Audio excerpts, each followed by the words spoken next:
اعوذ باللہ من الشیطان الرجیم بسم اللہ الرحمن الرحیم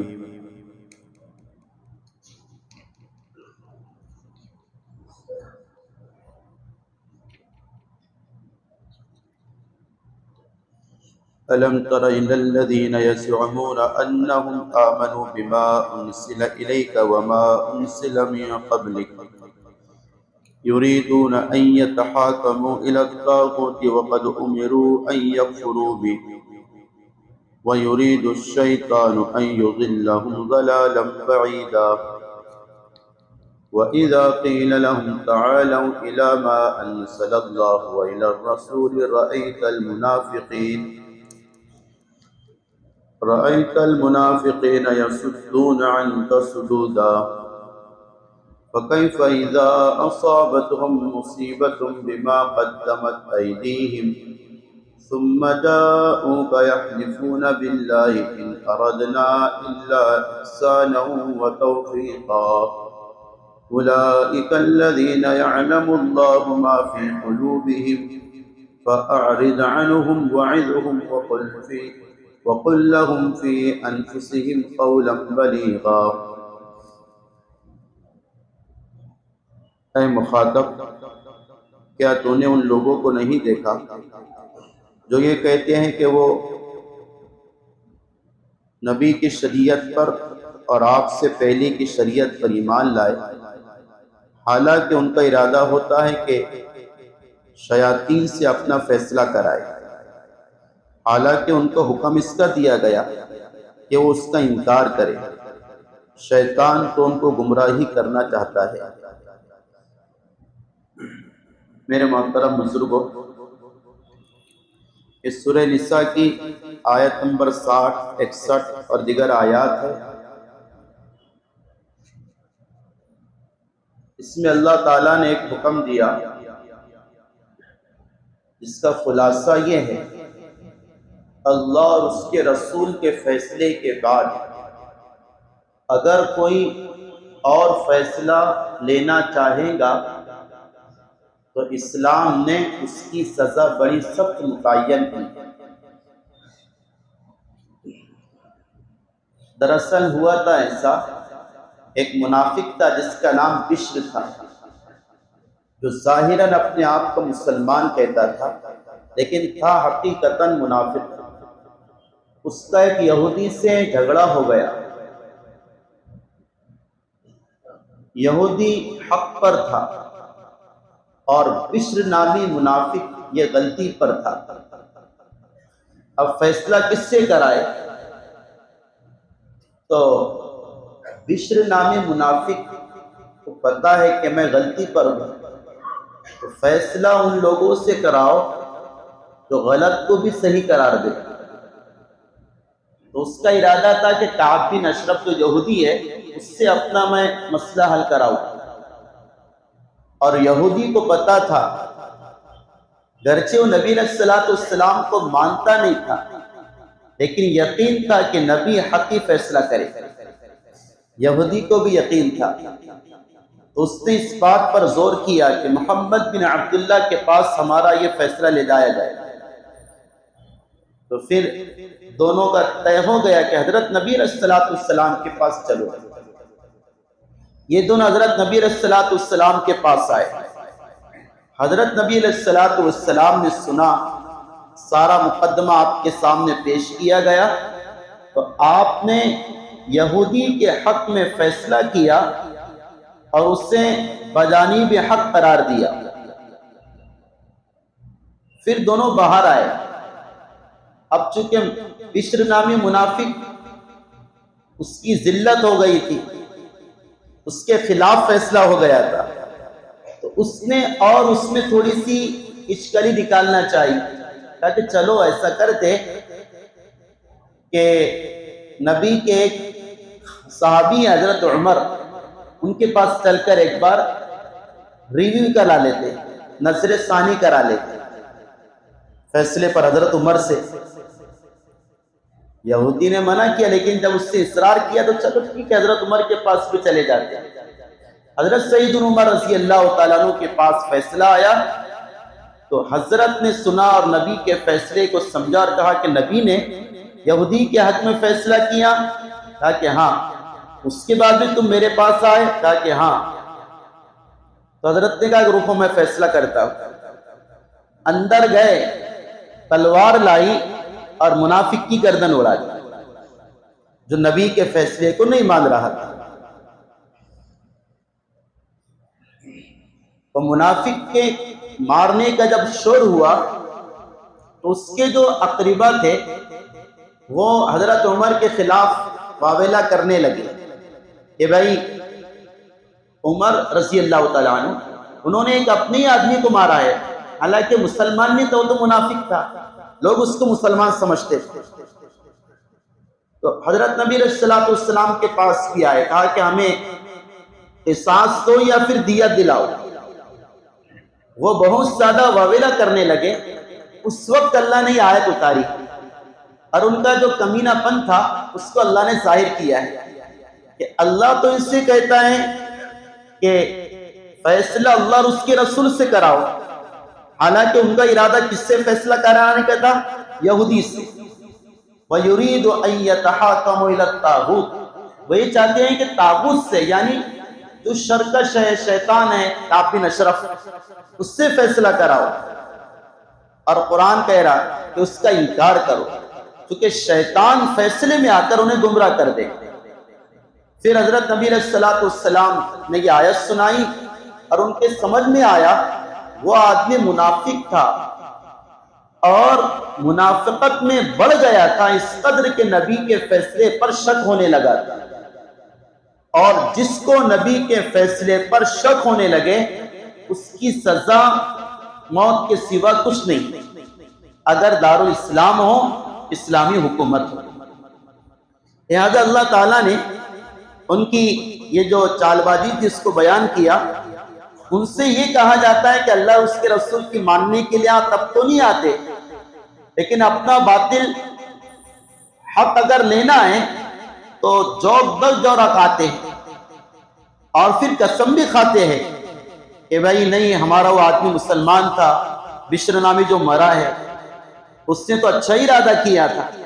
اللہ فرما رہے اولئک الذین یعلم اللہ ما فی قلوبہم، اللہ کو ان کے دلوں کا حال پتہ ہے، اس کے دل میں کیا ہے۔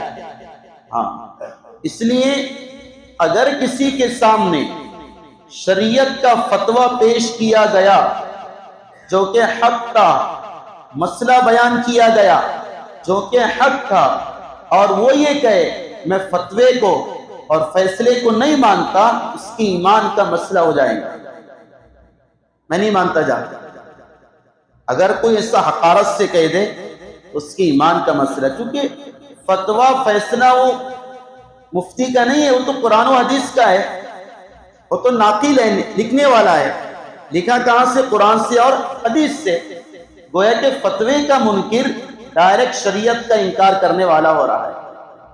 اللہ فرما رہے ہیں فَأَعْرِضْ عَنْهُمْ، ایسے لوگوں کی طرف توجہ مت دیا کرو آپ جو شریعت کی مخالفت کرتے ہیں، شریعت کے حکموں میں آڑ ڈالنا چاہتے ہیں اپنے نفسانی خواہشات کی وجہ سے اور اپنے خود غرضی کی وجہ سے، جو چاہے منوانا چاہتے ہیں۔ فَأَعْرِضْ، اب اسے ان کی طرف توجہ مت کرو، اپنے کام سے کام کرتے رہو۔ بولنے والے بہت بولتے ہیں۔ وَعِظْهُمْ، ان کو نصیحت کرو، نصیحت تو ذمہ داری ہے، دعوت دیتے رہو۔ وَقُلْ لَهُمْ فِي أَنفُسِهِمْ قَوْلًا بَلِيغًا، اور ان کے نفس کے بارے میں، دل کے بارے میں ایک فیصلہ کن بات کہہ دو کہ منافق کے دلوں میں ایمان نہیں ہے، اس سے نبی اور اس کے رسول اور اللہ کو نہیں مانا ہے، اس کے دل میں ایمان ہی نہیں، آپ یہ بات اس سے کہہ دو اور لوگوں سے بیان کر دو۔ چونکہ انبیاء کی بعثت کا مقصد وَمَا أَرْسَلْنَا مِن رَّسُولٍ إِلَّا لِيُطَاعَ بِإِذْنِ اللَّهِ، ہم جس بھی نبی کو بھیجتے ہیں صرف اور صرف اس لیے بھیجتے ہیں تاکہ اس کی اطاعت کی جائے، دل چاہے تو بھی اس کو مانا جائے، نہ چاہے تو بھی مانا جائے، خوشی میں بھی مانا جائے، غمی میں بھی مانا جائے، غریبی میں بھی مانا جائے، امیری میں بھی مانا جائے، ہر حالت میں اس کی اتباع کرے، یہی نبی کے بعثت کا مقصد ہے، اور سارے انبیاء اس وجہ سے آئے۔ اس لیے حضرت نبی علیہ السلام نے فرمایا جس نے میری مانا اس نے اللہ کی مانا ہے، جس نے میری نہیں مانا اس نے اللہ کی بھی نہیں مانا ہے۔ حضرت نبی علیہ السلام نے فرمایا میری اطاعت گویا کہ جنت کی ضامن ہے۔ اس لیے صحابہ رضی اللہ تعالی عنہم میں سب سے زیادہ جو صفت تھی وہ اطاعت کی تھی، ماننا، بڑے کی ماننا، نبی کی ماننا، والدین کی ماننا، استاد کی ماننا، امیر کی ماننا، اپنے بڑے کی ماننا۔ اس ماننے کا جذبہ علی وجہ الاتم مکمل طور سے صحابہ کے دل میں تھا۔ مسعود آتی ہے اللہ کے نبی علیہ السلام نے فرمایا کہ بیٹھ جاؤ، خطبہ دے رہے تھے آپ، بیٹھ جاؤ۔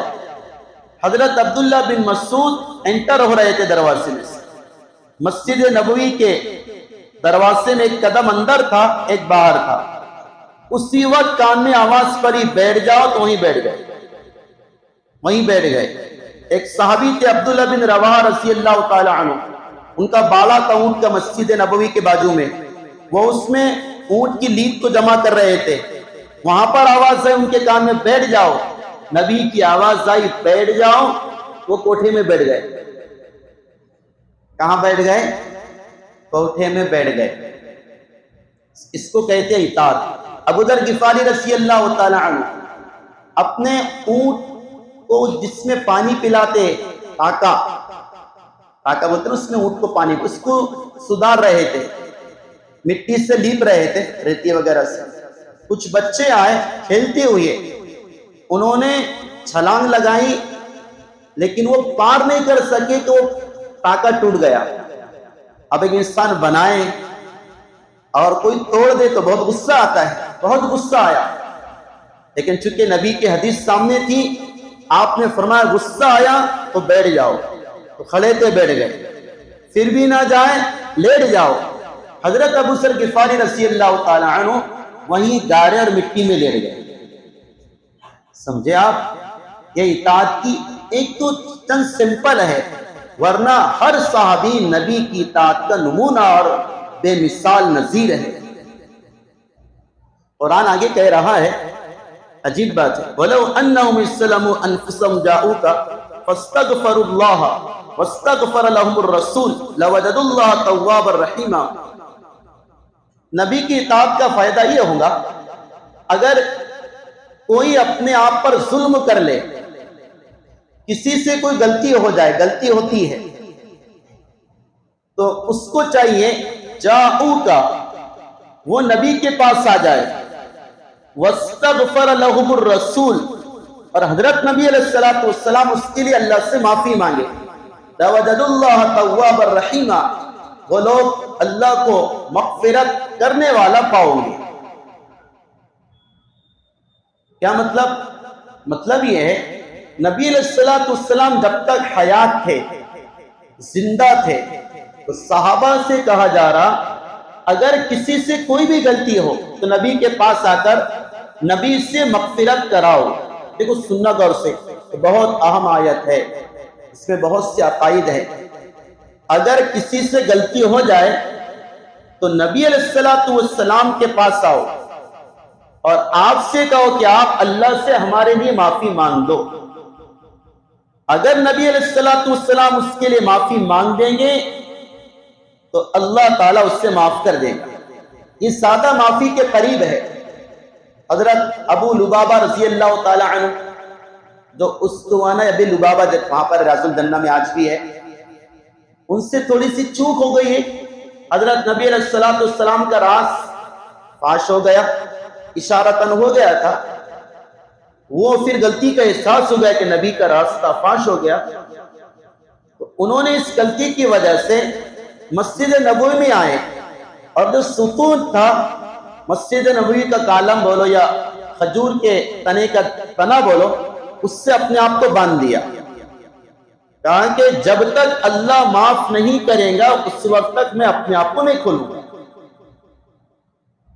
حضرت نبی علیہ السلام کو معلوم ہوا کہ ابو لبابہ سے ایسی غلطی ہو گئی، اس نے اپنے آپ کو باندھ لیا تو آپ نے اس وقت کہا تھا اگر ڈائریکٹ میرے پاس آ جاتا اور میں اس کے لیے معافی طلب کرتا اللہ سے تو اللہ فوراً معاف کر دیتا، لیکن اب اس نے فیصلہ اللہ کے پاس چھوڑ دیا ہے، اب وہ جانے اللہ جانے، کئی دن تک بنے رہے اس سے، اس ستون سے، صرف پیشاب پاخانے کی حاجت ہوتی، صحابہ کھول دیتے، پھر ان کو باندھ دیا جاتا، پھر اللہ نے آیت اتاری ان کی، اللہ نے توبہ قبول کی۔ تو خیر، نبی کے پاس جانا اور نبی سے شفاعت کرانا یہ زیادہ قبولیت کے قریب ہے، یہ قرآن کہہ رہا ہے۔ حضرت مفتی شفیع صاحب فرماتے ہیں جب تک آپ حیات تھے ہمارے نبی، اس وقت تک تو ڈائریکٹ آپ کے پاس جاؤ، جب آپ کی وفات ہو گئی تو آپ کی وفات کے بعد آپ اپنی ذات مبارک کے ساتھ قبر میں زندہ ہے، حیات ہے۔ انبیاء علیہ السلام پر بھی موت آتی ہے، انسانوں پر بھی موت آتی ہے۔ تھوڑا سا یہ عقیدے کی بات ہے، اس کو اچھی طرح سننا۔ موت انبیاء پر بھی آتی ہے، ہم جیسے عام انسانوں پر بھی آتی ہے۔ میری اور آپ کی موت کا کیا مطلب ہوتا ہے؟ جیسے کوئی مر گیا، کیا مطلب؟ اس کی روح کا تعلق جسم سے ختم ہو گیا، یہ مطلب ہوتا نا، روح چلی گئی، روح نکل گئی، اپنے زبان میں یہ بولتے ہیں روح نکل گئی۔ میری آپ کی موت، اس کا مطلب یہ ہے کہ روح نکل گئی، باڈی باقی نہیں، بس اس کو ہماری موت کہتے ہیں۔ لیکن جب کسی کی نبی کی موت ہوتی ہے تو نبی کی موت ایسی نہیں ہوتی کہ روح نکل کر چلے جائے، نہیں۔ حضرت حجت الاسلام مولانا قاسم نانوتوی رحمۃ اللہ علیہ فرماتے ہیں نبی کی موت ایسی ہوتی ہے کہ نبی کی جسم مبارک ہے، جو پوری جان ہے جسم مبارک میں، یہ جان سکڑ کر دل میں آ جاتی ہے۔ کہاں پر آ جاتی ہے؟ دل میں آتی ہے۔ اس لیے موت سے نبی کی جسم پر اثر ہوتا ہے، دل پر اثر نہیں ہوتا، نبی کا دل زندہ رہتا ہے، نبی کا دل زندہ رہتا ہے۔ اس کی ایک مثال حضرت نبی علیہ السلام نے فرمایا تنام عینی ولا ینام قلبی، میری آنکھیں سوتی ہے، دل نہیں سوتا۔ سونا یعنی نیند کس کی بہن ہے؟ موت کی بہن بولتے ہیں اپن اس کو۔ تو جیسے نبی کی نیند ہوتی ہے کہ صرف آنکھیں سوتی ہے، دل زندہ ہوتا ہے۔ اس لیے آپ نے مسئلہ پڑھا ہوگا، میں آپ سو تو وضو ٹوٹ جاتا ہے، نبی اگر سوئے تو نبی کے سونے سے نبی کا وضو نہیں ٹوٹتا۔ نبی علیہ السلام سوئے تو آپ کے سونے سے نبی کا وضو نہیں ٹوٹتا ہے، کیوں؟ چونکہ دل کیا ہے؟ دل بیدار ہے۔ اسی طرح میری آپ کی موت سے روح چلی گئی، لیکن نبی کی وفات سے، موت سے، روح یہاں پر دل میں ہے۔ روح کیا ہے؟ دل میں ہے، گویا کہ دل زندہ ہے۔ اسی وجہ سے اب آپ کو سمجھ میں آئے گا ایک مسئلہ، نبی کی جو وفات ہوتی ہے اس کے بعد کوئی نبی کے بیوی سے نکاح نہیں کر سکتا، چاہے عدت گزر جائے۔ کیوں نہیں کر سکتا؟ نبی زندہ ہے، نبی کیا ہے؟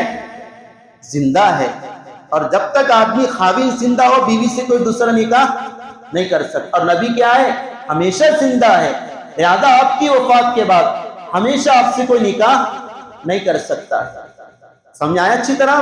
ایک اور بات سمجھ میں آ رہی ہوگی، آپ نے سنا ہوگا نبی کی وفات کے بعد مال میں میراث جاری نہیں ہوتی، نبی کی جو پراپرٹی اس میں میراث جاری نہیں ہوتی۔ کیوں جاری نہیں ہوتی؟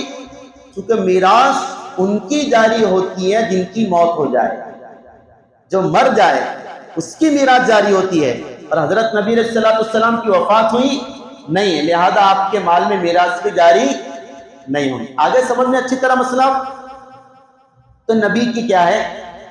موت کی تھوڑی سی تفصیل میں نے ذکر کی۔ حضرت حجت الاسلام مولانا قاسم نانوتوی فرماتے ہیں ایک کمرہ ہے، اس میں بڑا لائٹ جل رہا ہے، جیسے یہ لائٹ جل رہا ہے پورے کمرے میں، ٹھیک ہے، اجالا سب جگہ آ رہا ہے۔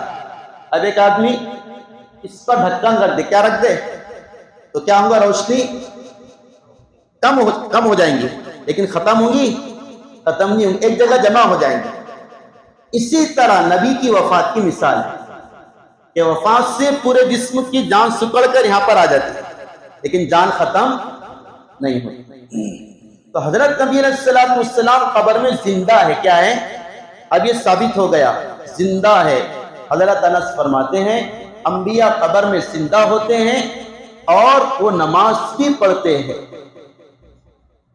مفتی شفیع صاحب نے اس آیت کی تفسیر میں لکھا ہے حضرت نبی علیہ السلام کی وفات ہوئی، آپ کو دفن کیا گیا، 3 دن کے بعد ایک بدو آیا، اعرابی دیہاتی آیا اور اس سے پتہ نہیں کہ نبی کی وفات ہو، اس سے کہا گیا کہ نبی تو انتقال کر گئے۔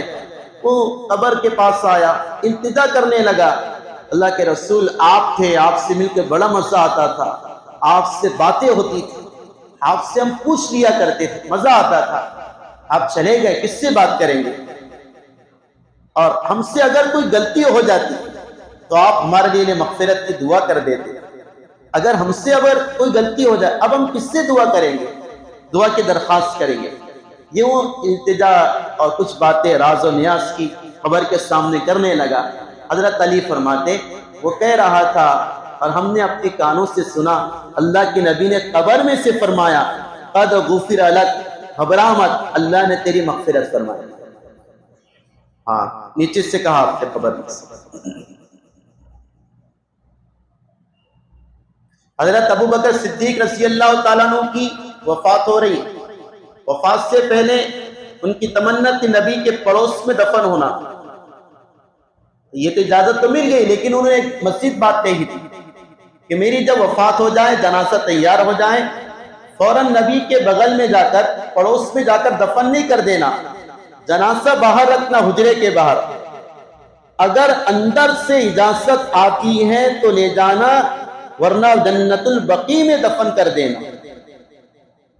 چنانچہ حضرت ابو بکر صدیق کا جنازہ تیار کیا گیا، حجرہ شریفہ کے باہر رکھا گیا، انتظار کیا گیا کہ اندر سے نبی اجازت دے دے، تو راوی کہتے ہیں، ابن کثیر نے اس کو نقل کیا، بڑے آدمی اس لیے میں نقل کر رہا ہوں، ابن کثیر رحمت اللہ علیہ فرماتے ہیں کہ اندر سے آواز آئی اوصل الحبیب الی الحبیب، لوگوں حبیب کو حبیب سے ملا دو، حبیب کو حبیب سے ملا دو، لہذا آپ کو پھر حضرت نبی علیہ السلام کے پڑوس میں دفن کیا گیا۔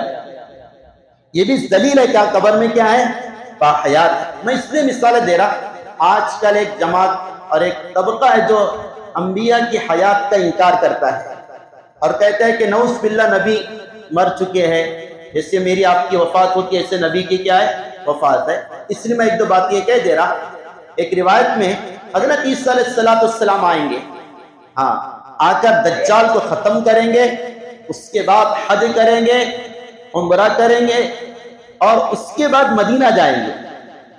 مدینہ جانے کے بعد راوی کہتے حضرت عیسیٰ علیہ السلام جب حضرت نبی علیہ السلام کے روضہ مبارک کے پاس جا کر سلام کریں گے، کیا کریں گے؟ سلام کریں گے، تو حضرت نبی علیہ السلام قبر میں سے حضرت عیسیٰ علیہ السلام کے سلام کا جواب دیں گے، وعلیک السلام یا اخی، حضرت نبی علیہ السلام جواب دیں گے۔ تو یہ ساری روایتوں سے پتہ یہ چلتا ہے کہ ہمارے نبی قبر میں حیات ہے۔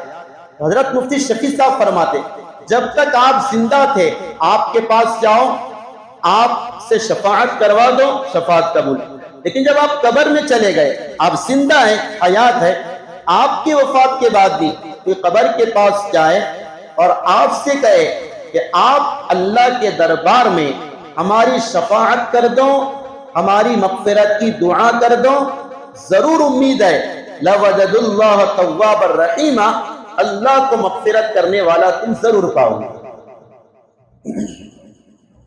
اس لیے ایک مسئلہ ہے، حضرت نبی علیہ السلام کی روضے کے سامنے جا کر آپ سے براہ راست تو سوال نہ کرے، براہ راست اچھی طرح سمجھنا، براہ راست سوال یعنی اللہ کے رسول آپ میری مغفرت کر دو، آپ مجھے یہ دے دو، ڈائریکٹ آپ سے نہیں مانگنا ہے، مانگنے کی ذات مناسب اللہ ہے، کون ہے؟ اچھی طرح سمجھو، یہ مسئلہ عقیدے کا مسئلہ ہے، ڈائریکٹ آپ سے مانگنا نہیں ہے، ڈائریکٹ آپ دے دو، آپ کر دو، نہیں، کیونکہ نبی بھی اللہ کے بندے ہیں، لیکن وہاں پر کیا کریں گے؟ روضے کے سامنے جا کر آپ، علماء کہتے 3 کام کرنا ہے۔ پہلا کام کلمہ پڑھ لینا، کیا کرنا؟ تاکہ تمہارے کلمے اور ایمان کی شہادت نبی کل قیامت کے دن دے سکے، میرے سامنے آ کر کلمہ پڑھا تھا۔ دوسرا کام نبی سے مغفرت کی دعا کی درخواست کرنا۔ دیکھو سمجھو اچھی طرح، حضرت نبی علیہ السلام سے مغفرت کی دعا کی درخواست کرنا کہ آپ اللہ سے ہماری مغفرت کرا دیں۔ اور تیسری دعا وہاں پر یہ کرنا ہے کہ آپ حضرت نبی علیہ السلام سے کہنا قیامت کے دن آپ ہم گنہگاروں کی شفاعت کر دیں۔ سمجھے؟ یہ باتیں آپ سے وسیلے کے طور پر، کس طور پر؟ بطور وسیلے کے کہنا ہے، تاکہ آپ اللہ کے دربار میں اس کو پیش کر سکیں اور اللہ اسے ہمیں آپ کے وسیلے سے دے سکے، کیونکہ وسیلہ تو جائز ہے۔ ہاں وہاں پر یہ بھی کہہ سکتے، آپ یہ دعا کر سکتے، اللہ تعالیٰ اس نبی کے وسیلے سے ہماری مغفرت فرما دے، اس نبی کے وسیلے سے ہمارے کام بنا دے، اس نبی کے وسیلے سے ہماری نجات ہمیں عطا فرما دے۔ ایسی دعا کر سکتے، آپ کے وسیلے سے کر سکتے ہیں اور آپ کو دعا کی درخواست کر سکتے ہیں، سمجھے؟ اور آپ سنتے ہیں، کیا ہوتا ہے؟ سنتے ہیں۔ جیسے مشہور روایت ہے، نبی علیہ السلام نے فرمایا جو درود دور سے پڑھتے ہیں فرشتے مجھ تک پہنچاتے ہیں، اور جو لوگ میرے پاس آ کر پڑھتے ہیں میں انہیں براہ راست خود سنتا ہوں، میں انہیں براہ راست سنتا ہوں، سمجھے؟ اس لیے حضرت شیخ زکریا رحمۃ اللہ علیہ اس معاملے میں بڑے حساس تھے۔ آج کل تو دیکھو نا، نبی کے روضے کے سامنے سے گزرنا سیلفی لیتے ہوئے، کتنے تعجب کی بات ہے، بہت تعجب ہوتا ہے۔ نبی علیہ السلام ہے کم اندر ہے، تصور تو ہونا ذہن میں کہ آپ حیات ہے، جیسے میں نے واقعات بیان کیے نا آپ کو، اب حیات ہے، ارے سیلفی لے کر گزر رہا۔ حضرت شیخ زکریا رحمۃ اللہ علیہ فرماتے ہیں، ان کے باب میں لکھا زندگی میں کبھی سامنے سے سلام نہیں پڑا، جو جالی ہے آج کل سنہری جالی، سامنے سے نہیں جاتے تھے، پیچھے سے جو صفہ چبودرا تھا پہلے جانے کی میں اجازت کی، وہاں پر بیٹھ کر سلام کرتے تھے، سامنے نہیں جاتے تھے۔ صرف 2 مرتبہ سامنے گئے زندگی میں، 2 مرتبہ۔ ایک مرتبہ حضرت مولانا یوسف بن نوری رحمت اللہ علیہ گزر رہے تھے، ان کے کندھے پر ہاتھ رکھ کے گزر گئے، اور ایک مرتبہ مولانا اسجد مدنی رحمت اللہ علیہ گزر رہے تھے، ان کے کندھے پر ہاتھ رکھ کے گزر گئے۔ کسی نے پوچھا ایسا کیوں کیا؟ کہا کہ زکریا کا چہرہ اس لائق نہیں کہ نبی کے سامنے پیش کیا جا سکے، اس سے شرم آتی ہے نبی کے سامنے چہرہ پیش کرنے کی، لیکن میں ان دونوں حضرات کے ذریعے اس وجہ سے گزر گیا، یہ دونوں سید ہیں، نبی کے خاندان کے ہیں، ضرور نبی ان کی طرف توجہ کریں گے تو ان کی برکت سے زکریا کو بھی دیکھیں گے، اس لیے گزرا ان کے ذریعے سے، ورنہ ہمت نہیں ہوتی، سمجھے اچھی طرح؟ تو میرے بزرگوں دوستو، یہ وہاں کے آداب، بہت سی باتیں جب حج کا موقع ہے نا انشاءاللہ ذکر کروں گا۔ قرآن کہہ رہا کہ بھئی اگر ایسا کرتے، نبی کے ذریعے سے شفاعت کرا لو، نبی کے وسیلے سے دعا کر لو، لَوَجَدُ اللَّهَ تَوَّابًا رَحِيمًا، ضرور بھی ضرور انشاءاللہ اللہ تمہیں تمہاری مراد میں کامیابی عطا فرما دے گا۔ علامہ ابن کثیر نے لکھا اس آیت کے ضمن میں، ایک بدو نبی علیہ السلام کے پاس آیا، یعنی قبر کے پاس، پہلی صدی کا واقعہ ہے جب پابندی نہیں تھی، کوئی بھی آ کر آپ کے قبر کے پاس پڑھتا تھا سلام، اس نے آ کر یہ آیت تلاوت کی جو میں آپ کے سامنے پڑھ رہا ہوں، وہی جو ابھی ذکر کیا، وَلَوْ أَنَّهُمْ إِذْ ظَلَمُوا أَنفُسَهُمْ جَاءُوكَ فَاسْتَغْفَرُوا اللَّهَ وَاسْتَغْفَرَ لَهُمُ الرَّسُولُ لَوَجَدُوا اللَّهَ تَوَّابًا رَحِيمًا، کہ اللہ کے رسول، اللہ کہتے ہیں قرآن میں، کوئی اپنے اوپر ظلم کر لے، کسی سے کوئی گناہ ہو جائے، وہ آپ کے پاس آپ کی قبر پر بھی آ جائے اور آپ اس کے لیے اللہ سے دعا کر دو، اللہ ضرور قبول کر لے۔ مجھ سے غلطی ہو گئی، میں آپ کے پاس آیا. وہ جب بدو آیا وہاں پر ایک اللہ والے تھے علامہ عقبی رحمۃ اللہ علیہ، بڑے اللہ والے، وہ اس کی باتوں کو سن رہے تھے. اس سے یہ آپ سے درخواست کی اور اشعار پڑھے. وہ اشعار آج تک روزے پر ہے. اس بدو کے دیہاتی کے اشعار آج تک روزے مبارک پر لکھے ہوئی ہے. کالم پر دیکھیں نا آپ نے، سمجھے؟ تو اس نے اشعار پڑھے حضرت نبی علیہ الصلوۃ والسلام کی شان میں. وہ 2 اشعار ادھر لکھے ہوئے ہیں اور 2 اشعار ادھر لکھے ہوئے ہیں. انت الشفیع اللذیذ، اس طرح ہے شاید. فطاب من طیبہن القاع والعتم فیہ العفاف والجود والکرم. انت الشفیع الذی ترجى شفاعته علی الصراط اذا ما زلت الاقدام وصاحبك لا انساهما ابدا منی علیکم السلام ما دامت الاقلام. یہ اس نے اشعار پڑھے، لکھی ہوئی ہے. کیا اشعار؟ کہ آپ ایسی شخصیت ہے کہ جب اوپر تھے زمین کے اوپر کا خوشبودار تھا، اور جب آپ نیچے گئے تو زمین کے نیچے کے حصے کو روشن کر دی. فیہ العفاف والجود والکرم، آپ دفن ہیں، آپ کے ساتھ آپ کی سخاوت بھی ہے، آپ کی مہربانی بھی ہے، اور آپ کی شفقت بھی، سارے آپ کے ساتھ ہیں. اور انت الشفیع الذی ترجى شفاعته، آپ ایسے شفیع ہیں جس کی شفاعت کی امید کی جا سکتی ہے. کب؟ علی الصراط اذا ما زلت الاقدام، اس وقت جب کہ قدم پل صراط پر ڈگمگا جائیں گے. وصاحبک لا انساہما ابدا، یہ دونوں جو ساتھی آپ کے ساتھ آرام کر رہے میں ان کو بھی نہیں بھولتا. منی علیکم السلام ما دامت الاقلام، میری طرف سے تم تینوں پر سلام ہو. کب تک؟ جب تک قلم چلتے رہے. قلم تو قیامت تک چلتے رہے، لہذا قیامت تک سلامتی اس سے اللہ کے نبی پر پیش. کیا اخلاص سے اس سے پڑھا ہوگا؟ وہ اشعار آج تک وہاں سامنے لکھی ہوئی ہے. اس سے یہ اشعار پڑھا، وہاں سے باہر گیا. علامہ عطابی کہتے مجھے نیند آئی تو حضرت نبی علیہ الصلوۃ والسلام خواب میں آئے اور آ کر کہا کہ اس سے کہہ دینا اللہ نے تیری مغفرت فرمائی. سمجھے؟ اس لیے بزرگو دوستو، حضرت نبی علیہ الصلوۃ والسلام کا اس سے وسیلہ ثابت، تین چار باتیں ثابت ہوئی. ایک تو آپ کی حیات ثابت ہوئی، آپ حیات ہیں. دوسری، آپ کو دعا کی درخواست کرنا، یہ ثابت ہوا. اور تیسرا، آپ کے ذریعے سے، آپ کے توسل سے، آپ کے وسیلے سے دعا کرنا کیا ہوا ہے؟ ثابت ہوا ہے. اس لیے اگر ہم بھی جاؤ تو یہ کام وہاں پر کر سکتے ہیں. اور یہ ساری چیزیں جو میں نے بتایا ان آداب کے ساتھ اور یہ آیت کے ساتھ. پھر اس آیت کا ایک بار ترجمہ سن لیں. وَمَا أَرْسَلْنَا مِن رَّسُولٍ إِلَّا لِيُطَاعَ بِإِذْنِ اللَّهِ، ہم جس بھی رسول کو بھیجتے ہیں صرف اس لیے بھیجتے ہیں کہ اس کی بات مانی جائے اللہ کے حکم سے. اس کی بات کو ماننا ہے، نہیں چاہے تو بھی ماننا ہے، نہ چاہے تو بھی ماننا ہے.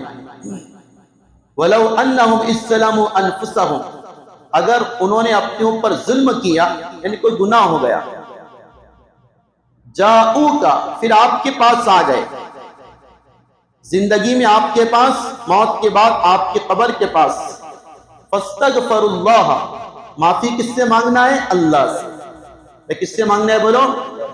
مانگنا اللہ ہی سے ہے. نبی کو کیا کرنا ہے؟ سفارشی بنانا ہے. واستغفر لهم الرسول، اور نبی ان کے لیے کیا کرے؟ مغفرت کی دعا کرے.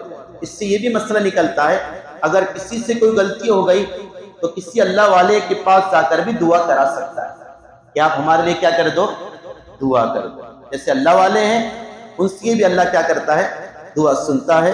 لَوَجَدُ اللَّهَ تَوَّابًا رَحِيمًا، اللہ تعالیٰ ان کی برکات سے ضرور توبہ قبول کر لیں گے. اللہ تعالیٰ ہم تمام کو نبی کی اطاعت عطا فرمائے ہر حالت میں. اور نبی پر درود پاک پڑھنے کی توفیق عطا فرمائے۔ حضرت ڈاکٹر عبدالحی صاحب، حضرت مفتی تقی عثمانی صاحب کی یہ پیر ہے، وہ کہتے جیسے ابھی میں نے شعر پڑھا، فِيهِ الْعَفَافُ وَالْجُودُ وَالْكَرَمُ، کہ آپ کے ساتھ قبر میں آپ کی سخاوت بھی ہے، آپ کی دیالو بھی ہے اور آپ کی شفقت بھی ہے، اور زندگی میں آپ کا کیا معمول تھا؟ جو بھی آپ کو کچھ دیتا تھا، جو بھی دیتا تھا، آپ فوراً کچھ نہ کچھ اس کا بدل دے دیا کرتے تھے۔ جو بھی آپ کے پاس ہے، اگر ہوتا، نہیں ہوتا تو الگ بات، کچھ ہو تو ضرور آپ دیتے تھے۔ حضرت ڈاکٹر صاحب فرماتے ہیں اگر امتی بھی دنیا میں درود کا ہدیہ نبی کو دیں گے، کون سا ہدیہ؟ تو اللہ کے نبی علیہ السلام ضرور انشاءاللہ اس کا بدلہ آپ کی شفاعت کی صورت میں، توجہ کی صورت میں اور آپ کی رحمتوں کی صورت میں ضرور عطا فرمائیں گے۔ اللہ تعالیٰ عمل